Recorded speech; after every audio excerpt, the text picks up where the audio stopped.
A segunda modalidade de renda fixa a gente conhece como CDB, que é o certificado de depósito bancário. Desculpa, eu estava chupando chup-chup aqui, a boca ficou dormente por causa do gelo. O que significa isso? Você empresta dinheiro para o banco e o banco te devolve o dinheiro com juros. Simples assim. Então, no primeiro, você empresta para o governo. Na segunda modalidade, você empresta para os bancos. E como é que funciona isso? Cada título que o banco emite, como eu expliquei lá mais ou menos igualzinho o Tesouro Direto. O banco emite um título e fala assim: ei, estou precisando de R$100 emprestado e quem me emprestar eu vou pagar uma taxa de juros. E ele explica nesse certificado como é que ele vai te pagar. Se ele vai pré-fixar, então a gente já ajusta, antes. A gente ajusta qual que vai ser a taxa de juros e ponto final.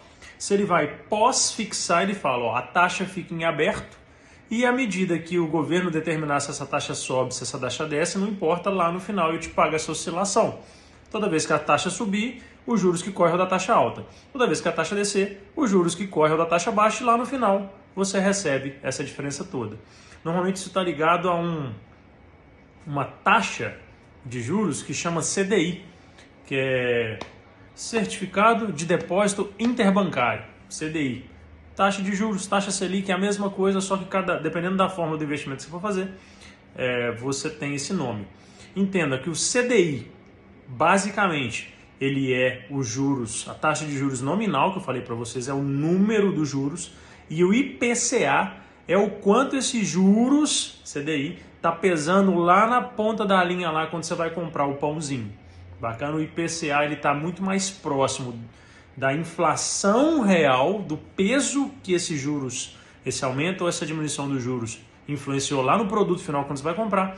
E o CDI é uma taxa mais figurativa, ele cria uma base, ó, juros é esse, beleza, aí eu que sou fornecedor, juros é tal. Esse ataca o fornecedor, esse ataca o combustível, esse ataca o milho, esse ataca o fubá, esse ataca todo mundo e esse sobra no seu bolso, tá bom?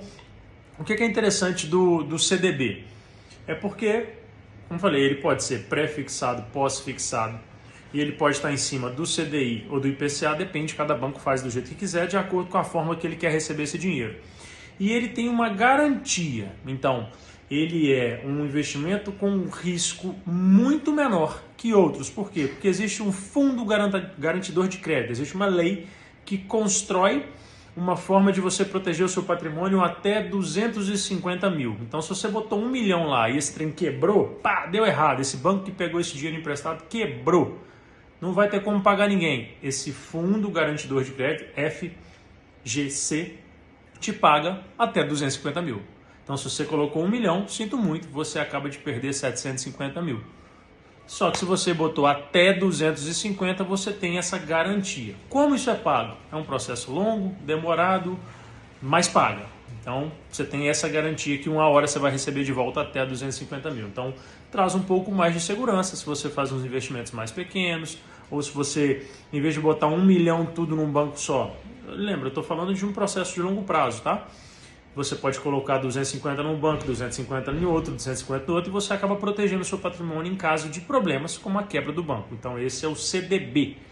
Se você abrir uma conta no Nubank agora, vai estar lá, rendimento, CDB, 100% do CDI. Então ele te entrega em 12 meses a taxa certinha que o CDI te dá. Tem alguns CDBs que o banco paga um pouquinho mais do que o CDI, põe lá 110% do CDI. CDI é a taxa básica. Bacana? Tem um comitê que fala assim, a taxa agora é 13%. Por quê? Porque a gente quer controlar a inflação. Então o banco fala, eu te pago essa taxa, 100%.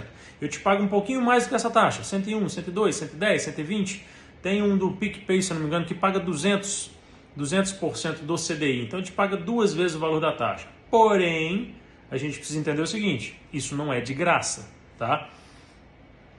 Esse tipo de investimento, existem alguns que são isentos de imposto de renda, e tem outros que não são. Então você ganha 200% da taxa, não é 200% sobre o seu investimento, é 200% da taxa. Se a taxa é 10, a sua taxa vai ser 20.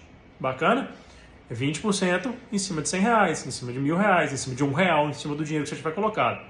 Porém, dependendo do tipo de investimento, a alíquota do imposto de renda, ou seja, o leão, o governo, ele leva um pedaço do seu lucro. Essa é a regra do jogo. E à medida que você começa a investir, você precisa entender que o imposto de renda é um prêmio.